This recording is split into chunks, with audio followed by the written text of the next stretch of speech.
کیا کوئی شخص اللہ تبارک و تعالیٰ کا دیدار کر سکتا ہے؟ بس آپ ساتھ رہیں بابا جان، آپ ساتھ نہ چھوڑنا۔ اچھا میں ساتھ ہوں، تب اکیلے کیسے ہوئے؟ میرا آپ سے سوال یہ ہے کہ جن کا کم عمری میں انتقال ہو جاتا ہے، یا سیدی میرا سوال یہ ہے کہ ہم نے کچھ مزارات پر دیکھا ہے کہ شیشے کے اندر ان کی ترک کی ہوئی چیزیں رکھی ہوئی ہوتی ہے۔ کہ آپ نے ابتدائی تعلیم کہاں سے حاصل کی اور کس سے حاصل کی؟ کم عمری میں انتقال ہو جاتا ہے تو بعض لوگ ان کے بارے میں یہ کہتے ہیں کہ اللہ تعالیٰ نیک بندوں کو اپنے پاس جلدی بلا لیتا ہے، اور بعض تو معاذ اللہ یہ بھی کہہ دیتے ہیں کہ معاذ اللہ اللہ تعالیٰ کو ان کی ضرورت تھی۔ تو اس طرح کہنا کیسا؟ اللہ پاک کو کسی کی ضرورت نہیں ہوتی، حاجت نہیں ہوتی، یہ تو کفر ہے۔ یہ کہنا کہ اللہ پاک کو فلاں کی ضرورت پڑی اس لیے وہ بلا لیا۔ البتہ یہ کہ اللہ پاک نیک بندوں کو جلدی اٹھا لیتا ہے۔ تو یہ عوامی رومر ہے۔ نوح علیہ السلام 950 سال دنیا میں انہوں نے تبلیغ کی، اور 1600 سال تقریباً یہ دنیا میں تشریف فرما رہے۔ تو حضرت نوح علیہ السلام جو اللہ کے نبی ہیں، کیا ہم زیادہ نیک ہیں کہ ہم کو جلدی بلا لیا، ان کو اتنا عرصہ؟ تو ایسا کچھ بھی نہیں ہے۔ صحابہ کرام کی بھی بعضوں کی بڑی بڑی عمریں ہوئی ہے۔ ہمارے غوث پاک کی عمر 91 سال عمر ہوئی۔ تو یہ کوئی معیار نہیں ہے، پر اللہ پاک کی مرضی ہے، جو جتنا مطلب جس کا مقدر کیا اس نے وہ اتنا عرصہ جیے گا۔ میں محمد عثمان جامعۃ المدینہ فیضان مدینہ کوٹری سے حاضر ہوا ہوں۔ آپ کی بارگاہ میں عرض یہ کہ اگر کسی کے پاس مال آ جائے اور وہ سال مکمل ہونے سے پہلے خرچ کر دے اس ڈر سے کہ اللہ کی راہ میں خرچ کرنا پڑے گا، تو کیا وہ گناہ گار ہوگا یا نہیں؟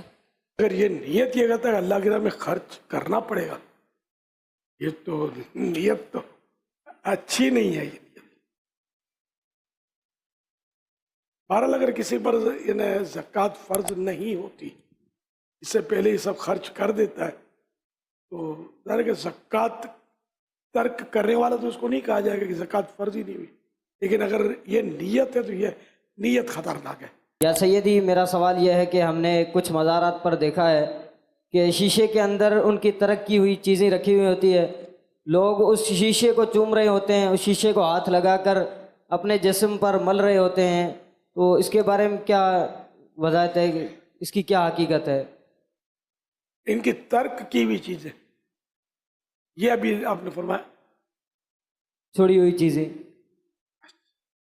ان کی استعمال شدہ چیزیں، تو آپ کو کیا اس میں کیا کہ وسوسہ آتا ہے، یا کیا مطلب اشکال ہے کہ یہ جو چومتے ہیں مطلب ان چیزوں کو، یا ان چیزوں کے صندوق کو یا گلاس کو، تو وسوسہ کیا آتا ہے؟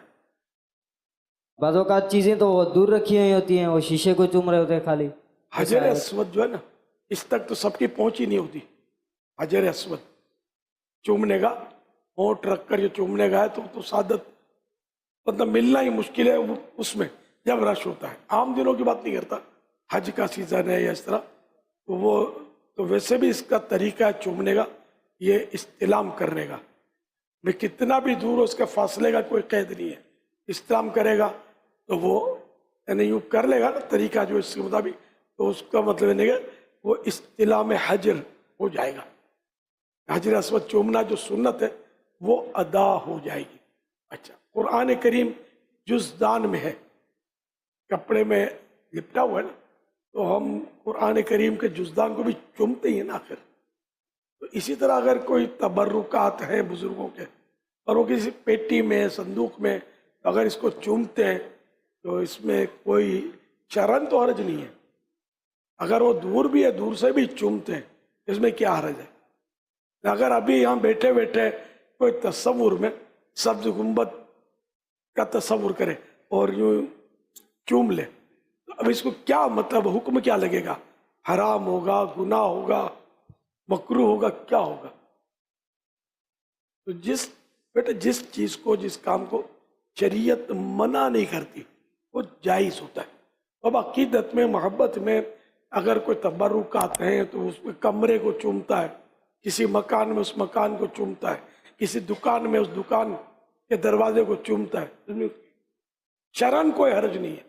اگر آپ کو کوئی وسوسہ ہے تو مجھے آپ بھلے ارشاد فرمائیں, کیا وسوسہ ہے اس میں, حرج کیا ہے اس میں؟ وسوسہ تو کوئی نہیں ہے. آیا جب بھی پوچھا نا, بھلے پوچھا آپ نے. سید کا ہاتھ چومتے ہیں, سرکار صلی اللہ علیہ وسلم سے کتنی دور کی یہ اولاد ہے, اور ہمارے پاس کوئی ایسا آلہ بھی نہیں ہے کہ جسے ہم چیک کر سکیں گے یہ واقعی سید ہے. اور نہ ہم کو شریعت نے مطلب اس کا حکم دیا کہ ہم اس کی ٹو میں پڑھیں یہ سید ہے کہ نہیں ہے. پتہ بس وہ نسبت بتاتا میں سید ہوں, آقا کی اولاد ہے, اگر اس کے کسی نے ہاتھ چومے تعظیم کی اس کی ثواب ملے گا.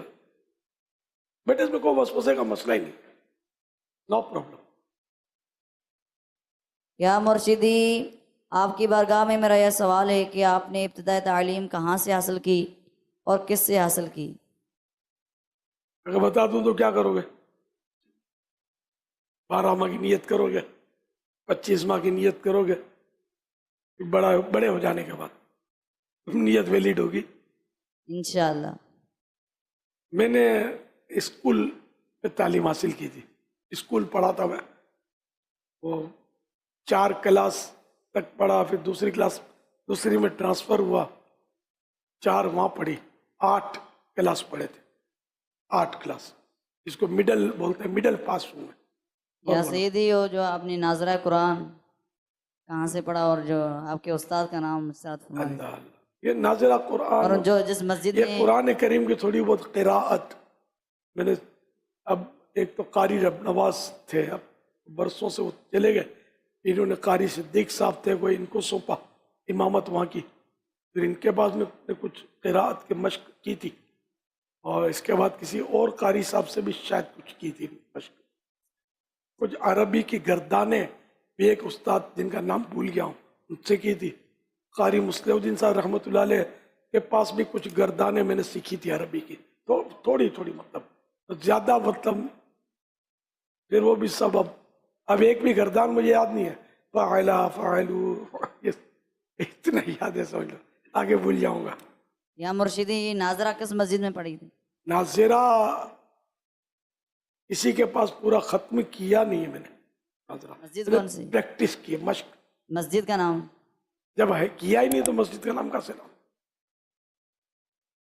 اب انٹرویو لیتے آپ نے 25 ماہ کا اعلان کرنا ہے, وقف مدینہ کا اعلان کر رہے ہیں, وہ باقی ہے ابھی. انشاءاللہ. کون سے درجے میں جا کر اب 12 ماہ انشاءاللہ خامسہ کا آواز ہے, خامسہ کے آغاز میں, اگر مجلس نے قبول کیا, ورنہ پھر اور آگے بڑھ جانا انشاءاللہ. انشاءاللہ. احمد اتاری ہے, میں شہر شہداد پور سے تشریف لایا ہوں 12 دن کے لیے, سندھ سے, ماشاءاللہ, اور اپنے شہر سے اکیلا آیا ہوں بابا جان, کیا شان ہے آپ کی. کوئی ساتھ نہیں مرحبا. ہے, اکیلا ہوں.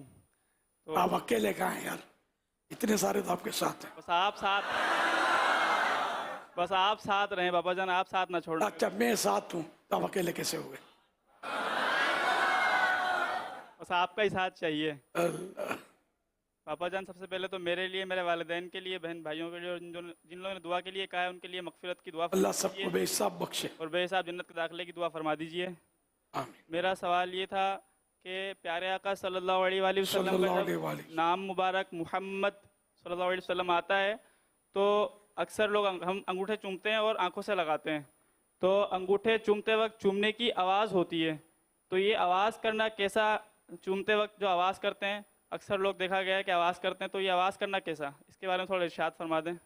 اللہ کرے اکثر لوگ چومنے والے بن جائیں. اچھا خیر, چومنے والے چومتے, عاشقان رسول عام طور پہ چومتے, عام طور پر بھی نہیں مگر توجہ ہوتی ہے تو کچھ چومتے کچھ نہیں چومتے. خیر, تو چومنے میں آواز شامل نہیں ہے, کچھ کی جو آواز نکلتی ہے نا, اب اس میں تو صراحت ہے جب حجر اسود کو چوما جائے تو لکھا ہے کہ آواز پیدا نہ ہو, ہونٹ لگائے. یہاں بھی سمجھ میں یہ تھا ہونٹ لگائے, یہ چومنے میں شامل نہیں ہے. یہ بچ بچ کی آواز جو ہے نا, میں خود نہیں آواز نکالتا کیونکہ وہ حجر اسود کی یاد ہے نا اس میں آواز نہ نکالنے میں, کہ اعلیٰ حضرت نے لکھا ہے کہ حجر اسود جب چومے تو آواز نہ نکالے, صرف ہونٹ لگائے. کیا کوئی شخص اللہ تبارک و تعالیٰ کا دیدار کر سکتا ہے؟ اللہ پاک کا ظاہری حیات میں کھلی آنکھوں سے جاگتے ہوئے یہ پیارے آقا صلی اللہ علیہ وسلم نے کیا، اور سرکار صلی اللہ علیہ وسلم کے لیے یہ خاص ہے،